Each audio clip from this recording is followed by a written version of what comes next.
इस बीच एक और बड़ी खबर होशियारपुर से है, जहां पर अकाली नेता की गोली मारकर हत्या कर दी गई। अकाली नेता सुरजीत सिंह की हत्या से हड़कंप मच गया। बाइक सवार 3 बदमाशों ने इस वारदात को अंजाम दिया। हालांकि पुलिस ने मामला दर्ज कर लिया है। मामले में जांच शुरू हो गई है, पूछताछ लगातार जारी है और ये बड़ी खबर सामने आई है। 3 बाइक सवार बदमाशों ने इस घटना को अंजाम देकर मौके से फरार हो गए। पंजाब में अकाली दल की नेता की गोली मारकर हत्या कर दी गई। होशियारपुर से ये बड़ी खबर है। हालांकि पुलिस इस पूरे मामले में अब छानबीन कर रही है और पूछताछ के बाद कई बड़े खुलासे होने की संभावना। और इस बीच हम बात करते हैं मणिपुर की। बड़ी खबर यह है कि इम्फाल पूर्वी के डीएम ने एक आदेश जारी किया। आज सुबह 5 बजे से 11 बजे तक लोगों को छूट दी गई। लोगों को आवाजाही के लिए छूट दी गई। आंदोलन, धरना, विरोध, रैली के लिए इजाजत नहीं है, क्योंकि हालात वहां पर जिस तरीके से बने हुए हैं उसको लेकर प्रशासन पूरी तरीके से तैयार। इम्फाल घाटी में आपको याद होगा कि कर्फ्यू के बीच मुख्यमंत्री के पैतृक आवास पर भी हमला हुआ और इसके बाद तमाम तरह की सख्ती को और भी ज्यादा बढ़ा दिया गया है। लेकिन बड़ी बात यह है कि सुबह 5 से 11 बजे तक के लिए आम लोगों को राहत दी गई है, यानी कि लोग अपने घरों से निकल सकते हैं, जरूरत का सामान ले सकते हैं। लेकिन सबसे बड़ी बात है कि रैली प्रदर्शन की इजाजत इस दौरान नहीं होगी।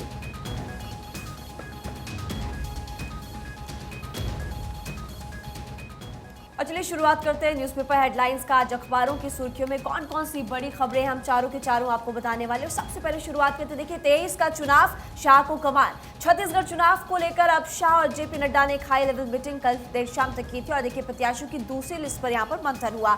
चुनावी रणनीति की तैयारी भी इस बाबत की गई। अखबारों की सुर्खियां आज यही है, यानी कि हर अखबार में यही खबर छपी हुई। अगर बात हमारे सहयोगी न्यूज़पेपर फर्स्ट इंडिया की करें तो सहयोगी न्यूज़पेपर फर्स्ट इंडिया ने भी फिलहाल इसके बारे में बताया। देखिए हेडलाइन है कि हम सब भारतीय हैं, ये है। और सब हेडलाइन यहाँ पर है कि शाह और जेपी नड्डा ने एडवाइस किया राजस्थान लीडर्स को कि चाहे जो भी हो जाए, पार्टी लीडरशिप जो भी डिसाइड करे, लेकिन हम सभी को एकजुटता के साथ आगे बढ़ना है। फिर चाहे राजस्थान हो, छत्तीसगढ़ हो, आपने देखा है मध्य प्रदेश, इसको लेकर लगातार भारतीय जनता पार्टी रणनीति तैयार कर रही है। भला बिल्कुल महिमा, जिस तरीके से कह सकते हैं तैयारियां लगभग अब अंतिम चरण में चल रही है। राजस्थान में चुनाव की तैयारियों को लेकर ये काफी मीटिंग हुई है, हाई लेवल की बैठक हुई है। बैठक में अमित शाह मौजूद रहे, जेपी नड्डा मौजूद रहे, बीएल संतोष यहां पर मौजूद रहे।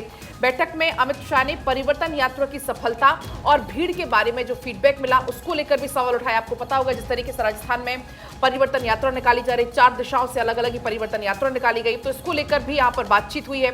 शाह ने मौजूदा नेताओं को जमीनी स्तर पर काम करने की प्रिय सलाह दी है। बिल्कुल, और न केवल राजस्थान के लिए, क्योंकि मध्य प्रदेश और छत्तीसगढ़ भी बहुत प्रमुख राज्य हैं जहां पर चुनाव होने वाला है। राजस्थान की बात करें तो 200 विधानसभा की सीटें हो जाती हैं, एमपी में 230 हैं, छत्तीसगढ़ की बात करें तो 90 विधानसभा की सीटें हैं। गृह मंत्री अमित शाह, आपको मालूम है कि कल खुद वो वहां पर पहुंचे थे रायपुर में। उन्होंने कई सारी मीटिंग्स में हिस्सा लिया और सबसे महत्वपूर्ण है क्योंकि देखिए बीजेपी ने एमपी के लिए तो सूची अपनी जारी कर दी है, 79 प्रत्याशियों के नाम सामने आ चुके हैं, लेकिन छत्तीसगढ़ में कहीं ना कहीं पेच फंसता हुआ नजर आ रहा है क्योंकि अभी सिर्फ एक सूची सामने आई है। लेकिन अब बड़ी बात यह है कि राजस्थान को लेकर क्या फैसला होता है वो देखना बहुत ज्यादा महत्वपूर्ण है।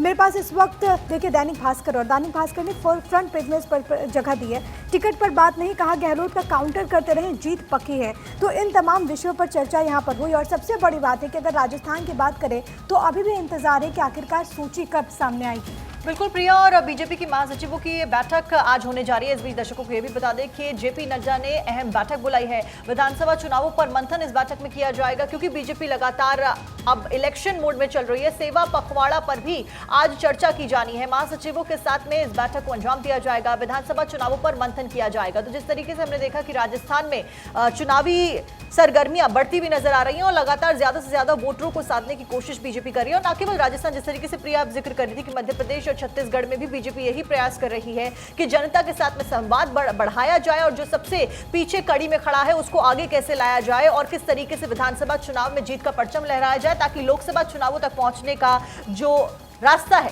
वो आसान हो सके। बिल्कुल साक्षी, एक और इसी से जुड़ी हुई खबर है जिसका जिक्र हम यहाँ पर कर लेंगे। बड़ी जानकारी यह है कि अब 2 अक्टूबर को प्रधानमंत्री मोदी राजस्थान आने वाले हैं। मेवाड़ की 28 सीटों को साधने की यहाँ पर कोशिश की जाएगी। लेकिन अगर बात की जाए इस दौरे को लेकर तो ये 7 दिन में दूसरा दौरा है और साल भर में उनका ये 10वां दौरा होगा। प्रधानमंत्री मोदी चित्तौड़गढ़ के श्री सावलिया सेठ मंदिर भी वहां पर जाएंगे।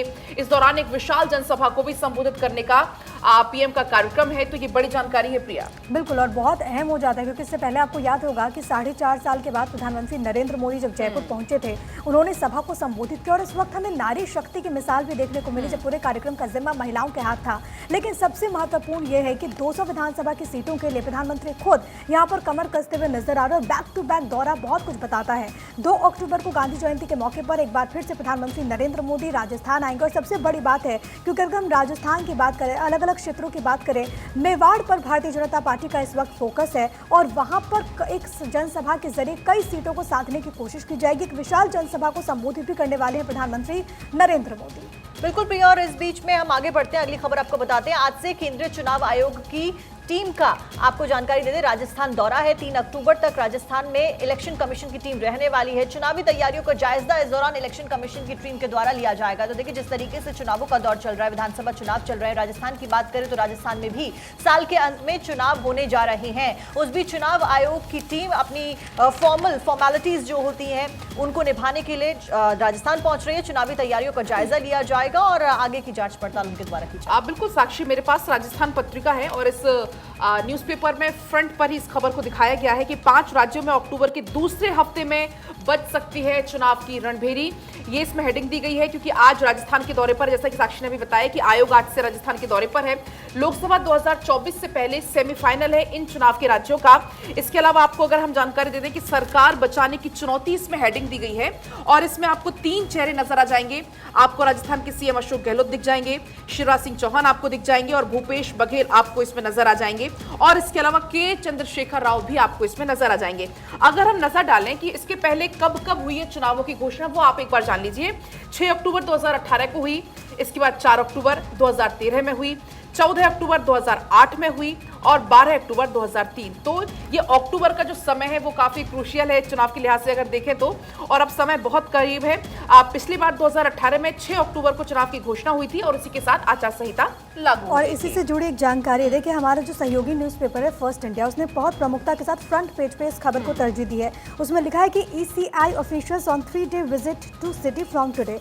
आज से तमाम जो ये चेहरे हैं वो यहाँ पर आपको नजर आएंगे। इसमें CEC राजीव कुमार शामिल है, EC अनूप चंद्र पांडे भी मौजूद रहेंगे और अरुण गोयल भी इसमें शामिल है, जो कि सितंबर 29 यानी कि आज से अक्टूबर 1 तक रहेंगे। आज क्या कुछ है, आज के दिन की अगर बात करें तो यहाँ पर दरअसल आज मीटिंग होने वाली है जिसमें तमाम जो अलग अलग दल हैं उनके जो प्रतिनिधि हैं उनके साथ आज जयपुर में मीटिंग होगी। कल के दिन की अगर बात है, जो जानकारी मिल रही है वो कि स्टेट पुलिस और CRPF के साथ भी दरअसल वहाँ पर मीटिंग होने वाली है सितंबर 30 की, यानी कि कल के दिन की। अक्टूबर 1 की जो जानकारी है वो ये कि CS and DGP of Rajasthan के साथ एक मीटिंग होने वाली है। तो इन तीनों दिन क्या कुछ शेड्यूल है, क्या कुछ कार्यक्रम होने वाला है, वो हमने आपको बताया। महिमा जी बिल्कुल, देखिए आगे बढ़ते हैं और अगली बड़ी खबर आपको बताते हैं जो कि पंजाब से जुड़ी हुई है। देखिए, सुखपाल खैरा को लेकर अब पंजाब में प्रदर्शन की स्थिति पैदा हो गई है। पंजाब फाजिलका में कांग्रेस का प्रदर्शन आज होने वाला है। खैरा की गिरफ्तारी के विरोध में प्रदर्शन है। जलालाबाद में कांग्रेस पार्टी विरोध प्रदर्शन करेगी। अगर बात करें अखबारों की तो फिलहाल जो मेरे हाथ में इस वक्त अखबार है उनकी भी हेडलाइन यही कि कांग्रेस विधायक मादक पदार्थ मामले में गिरफ्तार हुए थे और इसी को लेकर आपने देखा कैसे बयानबाजी तेज हो गई। एक तरफ प्रिया यहाँ पर आय इंडिया गठबंधन जिसमें कि कांग्रेस पार्टी और आम आदमी पार्टी साथ चलने की बात करती है, लेकिन पंजाब में स्थिति कुछ और ही है। आपने देखा कि इस पूरे मामले को लेकर कैसे मान सरकार पर आरोप कांग्रेस पार्टी के तमाम बड़े नेता लगाते हुए नजर आ रहे हैं। अब देखना होगा कि आगे क्या रुख रहता है। पंजाब पुलिस ने 2015 के मादक पदार्थ मामले में कांग्रेस विधायक सुखपाल सिंह खैरा को बुधवार को सुबह गिरफ्तार कर लिया और पुलिस अधीक्षक मनजीत सिंह के नेतृत्व में पंजाब पुलिस की एक टीम ने सुबह 6 बजे खैरा के चंडीगढ़ स्थित आवास पर छापा मारा था। उसके बाद उनकी गिरफ्तारी हो गई और उसके बाद आपने देखा कि कैसे बयानबाजी का जो दौर था वो काफी तेज होता हुआ नजर आया था। अब खबर यह है कि आज पंजाब में प्रदर्शन होने वाला है और कांग्रेस पार्टी के तमाम बड़े नेता साक्षी यहाँ पर प्रदर्शन करते हुए नजर आएंगे। बिल्कुल महिमा, जिस तरीके से आपने बताया कि छापा मारा गया, आप दर्शकों को यह भी बता दें कि जनसत्ता अखबार में क्या कुछ लिखा है। जनसत्ता में यहाँ पर बताया गया कि क्या कुछ बरामद किया गया। पुलिस ने आरोपियों के पास से 2 किलोग्राम हेरोइन बरामद की, सोने के 24 बिस्किट बरामद किए, साथ साथ में देसी पिस्टल और एक बोर पिस्टल और बरामद की है। तो ये सब कुछ बरामद किया गया है। वहीं अगर दैनिक जागरण की बात करें तो यहाँ पर भी हेडलाइंस में पहले पेज पर यही दिखाया गया है कि पंजाब में नशा तस्करी में के 8 साल पुराने मामले में कांग्रेस विधायक खैरा गिरफ्तार किए गए हैं। अब मान सरकार के आने के बाद कांग्रेस के कई नेताओं पर कार्रवाई की जा रही है और साथ साथ में ये भी बता दें कि गिरफ्तारी से कांग्रेस आप में तनातनी बढ़ती हुई जा रही है। तो जिस तरीके से मेरी सहयोगी महिमा आपको बता रही थी कि एक तरफ INDA गठबंधन बनाया गया है और ये कोशिश की जा रही है कि किस तरीके से बीजेपी को चुनावों में हराया जाए, वहीं दूसरी तरफ हम देख रहे हैं कि INDA गठबंधन के अंदर जो मौजूदा पार्टीज हैं उन्हीं के बीच में तलखी बढ़ती हुई नजर आ रही है, उन्हीं के बीच में मिसअंडरस्टैंडिंग जो है वो बढ़ती हुई महिमा नजर आ रही है। बिल्कुल प्रिया, और अगली बड़ी खबर भी कुछ इसी खबर से जुड़ी हुई है। बिल्कुल, देखिए गवर्नर से मिला कांग्रेस नेताओं का डेलीगेशन, एक बड़ी खबर है। कांग्रेस विधायक सुखपाल सिंह खैरा की जैसी गिरफ्तारी हुई है, इसको लेकर लगातार विरोध जाहिर किया जा रहा है। और सबसे बड़ी बात है क्योंकि आप देखिए जब 24 की बात होती है तो INDA का तो फॉर्मेशन हो चुका है, आम आदमी पार्टी और कांग्रेस उसमें घटक है, लेकिन जब हम स्टेट्स की बात करते हैं तो स्टेट्स में जो तमाम दल हैं वो अलग अलग नजर आते हैं। चाहे आप दिल्ली की बात कर ले जहां पर कहा जाता है कि हम सभी लोकसभा सीटों पर चुनाव लड़ेंगे, आम आदमी पार्टी कांग्रेस आमने सामने नजर आती है, चाहे आप पंजाब की बात कर ले। हालांकि अगर हम पंजाब की सियासत को जो लोग समझते हैं वो इस बात से इत्तेफाक रखते हैं कि कांग्रेस पार्टी के जो तमाम नेता हैं वो कभी आम आदमी पार्टी के साथ वहां पंजाब में जाना नहीं चाहते हैं। यही कारण है कि उसको लेकर के प्रदेश इकाई में कई बार विरोध के स्वर भी बुलंद होते रहे हैं। अब जिस तरीके से गिरफ्तारी हुई है उसके बाद हमने देखा कि जो पंजाब कांग्रेस के चीफ हैं राजा वड़िंग, उन्होंने ट्वीट करके इसको लेकर के सवाल उठाया था, बाजवा ने भी सवाल उठा दिया, मल्लिकार्जुन खड़गे ने खुद फोन से बात की है। लेकिन अब क्या राष्ट्रीय स्तर पर भी इसका कोई असर पड़ेगा पलक, वो देखना बहुत ज्यादा महत्वपूर्ण है। बिल्कुल प्रिया, ये देखना तो बहुत ज्यादा महत्वपूर्ण होगा ही। लेकिन इस बीच एक और बड़ी और अहम जानकारी है, वो भी इन न्यूज़पेपर में इसका जिक्र किया गया है। दानिश विदुड़ी प्रकरण की सभी शिकायतें समिति को भेजी, ये इसमें हेडिंग दी गई है। संसद में अपशब्द के मामले में अब जांच करेगी लोकसभा सचिवालय समिति, स्पीकर ओम बिरला ने आदेश दिए हैं। 11 बीजेपी सांसदों ने इसकी शिकायत की थी। कई सांसदों ने रमेश विदुड़ी के विरुद्ध स्पीकर से शिकायत की थी। इस पूरे मामले में अब जांच शुरू होने वाली है। लोकसभा स्पीकर ओम बिरला ने सांसदों की मांग पर यह निर्णय ले लिया, ये बड़ी जानकारी है। साथ ही आपको बता दें कि विदुड़ी को चुनाव की जिम्मेदारी देने पर अब विपक्ष बीजेपी को जमकर घेरती हुई नजर आ रही है। और इसमें देखा प्रिया, महिमा, हमने साक्षी किस तरीके से बयानबाजी का दौर अब बहुत ज्यादा शुरू हो गया है। और याद होगा आपको कि कई सारे ऐसे बीजेपी के सांसद हैं जिन्होंने दानिश अली के वहां पर जिस तरीके से उनका बिहेवियर रहा उस पर सवाल उठा दिया था और बाकायदा एक चिट्ठी भी यहां पर लिखी गई थी। क्योंकि देखिए सदन के भीतर एक तरफ रमेश विदुड़ी ने यहां पर जिस तरीके से शब्दों का इस्तेमाल किया था उसको लेकर के तो आलोचना हुई। रक्षा मंत्री राजनाथ सिंह ने स्वयं इसको लेकर के माफी की भी मांग की। और देखिए तमाम जो न्यूज़पेपर से बहुत प्रमुखता के साथ इस खबर को तरजीह दी गई है। विदुड़ी दानिश का केस विशेषाधिकार समिति को तो विरोध तो जाहिर किया गया था, लेकिन दूसरी तरफ बीजेपी के तमाम सांसद हैं जिन्होंने एक लेटर लिखा, इसमें रवि किशन और कई सारे ऐसे सदस्य हैं जिन्होंने एक चिट्ठी लिखी थी और ये मांग की थी कि दानिश अली का जो व्यवहार था वो वहां पर उचित नहीं था और उन्होंने कहीं प्रवोक किया था, उन्होंने दबाव बनाया था और इसी वजह से सब कुछ हुआ है। लेकिन अब फैसला जो है वो विशेषाधिकार समिति को लेना है। महिमा, बिल्कुल देखिए, और क्या कुछ फैसला आता है वो भी भारत24 आप तक पहुंच जाएगा।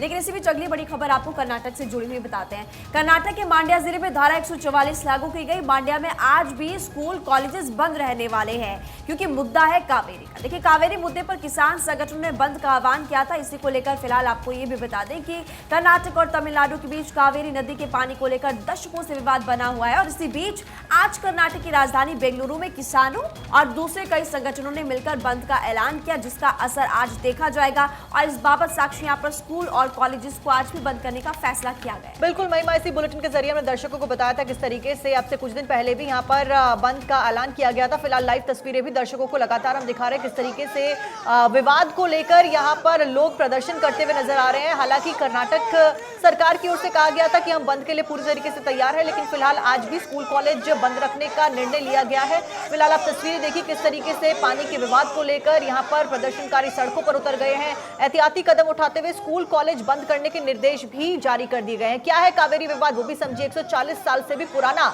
ये विवाद चल रहा है। कर्नाटक और तमिलनाडु के बीच का विवाद, कर्नाटक के कोडागु से निकलती है कावेरी नदी और इसी के साथ में विवाद बढ़ता है। तमिलनाडु से बंगाल की खाड़ी तक ये नदी जाती है। 1881 में विवाद शुरू हुआ था और अब इस विवाद को कई सौ साल हो गया है, लेकिन इसका समाधान अभी तक नहीं निकला है। मैसूर में नदी पर बांध बनाने की मांग उठी थी और फिलहाल उसी के चलते प्रदर्शन किया जा रहा है। तमिलनाडु ने बांध का विरोध किया था। ये हम आपको बता रहे कि कावेरी विवाद क्या है और दरअसल वहाँ पर स्थानीय भाषा में वो अपनी राय रख रहे हैं। इसी वजह से शायद हिंदी भाषी लोगों को समझ में ना आए, लेकिन जो हाव भाव से समझ में आता है वो ये कि गुस्सा है, नाराज़गी। और स्कूल में अक्सर कावेरी विवाद के बारे में हमने सुना है और देखिए उसकी आग किस तरीके से अभी भी बेहद तेज़ नज़र आ रही है। और दरअसल जो वजह है वो ये है कि कर्नाटक के किसान ये कह रहे हैं कि भाई हम क्या करें, हमारे पास तो पानी नहीं है। तमिलनाडु सरकार ये कह रही है कि पानी की कमी तो हमारे पास भी, अगर हम आपको पानी दे देंगे तो हमारे किसान कहाँ जाएंगे, खेत का क्या होगा।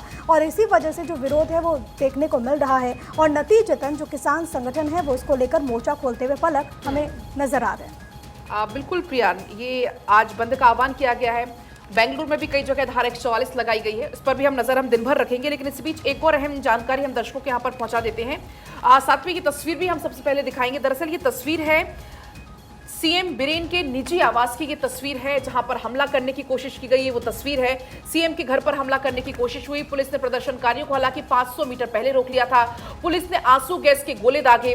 सीएम के घर की सुरक्षा व्यवस्था भी बढ़ा दी गई है। आप ये तस्वीरें देख सकते हैं, यहाँ पर उनके घर की तस्वीर है जहां पर हमला करने की कोशिश हुई। साथ ही लेकिन आपको इस पूरे मामले में अगर हम अपडेट दे दें तो डीसी दफ्तर पर जब हमला हुआ, जम्मू कश्मीर से अधिकारी को भेजा गया है। साथ ही इंफाल की अगर बात करें तो वहां के हालात भी खराब है, वहां पर भी कर्फ्यू लगाया गया है। मणिपुर के बाल अधिकार संरक्षण आयोग ने सुरक्षा बलों से अनुरोध किया है कि किशोरों पर लाठीचार्ज, आंसू गैस के गोले और रबड़ की गोलियां चलाने से बचा जाए, क्योंकि हालात बहुत ज्यादा वहां पर खराब हो रहे हैं। जब आपको हम ये तस्वीरें जो दिखा रहे हैं लगातार, हालांकि आपको बता दें कि 500 मीटर पहले जब उपद्रवियों को रोक लिया गया था, पुलिस ने आंसू गैस के गोले दागे थे, उपद्रवियों को वहां से खदेड़ा गया था और उसके बाद से सुरक्षा व्यवस्था सीएम के आवास की बढ़ा दी गई थी। और देखिए, और इसी बीच अगर अखबारों का जिक्र करें प्रिया, तो आपके पास भी लौटेंगे। इसके बाद देखिए परिजनों की गुहार है कि बच्चों को आखिरी बार दिखा दो, क्योंकि जिन 2 बच्चों की बात यहाँ पर हो रही है कि वो गायब थे काफी समय से, उनकी हत्या को लेकर के उनके परिजन बार बार यही मांग कर रहे हैं। और मैं ये एड ऑन उसमें कर रही थी क्योंकि आपने जिस अधिकारी का नाम लिया वो पुलवामा आतंकी हमला जो हुआ था, आपको याद होगा, उसकी जांच के लिए जो कमेटी बनी थी उसमें भी मेंबर थे और अब उनको एक बड़ी जिम्मेदारी दी गई। आपके पास कुछ एड ऑन करने? बिल्कुल प्रिया, जिस अधिकारी का आपने बात किया श्रीनगर में, यहाँ पर दैनिक जागरण में लिखा गया है किस तरीके से श्रीनगर में टारगेट किलिंग का डर खत्म करने वाले एसएसपी को मणिपुर भेजा गया है, जिनका नाम राकेश बलवाल है और उनको फिलहाल मणिपुर में भेज दिया गया है। देखने वाली बात यह होगी कि स्थिति कितनी नियंत्रण में आती है और आगे क्या कुछ होता है।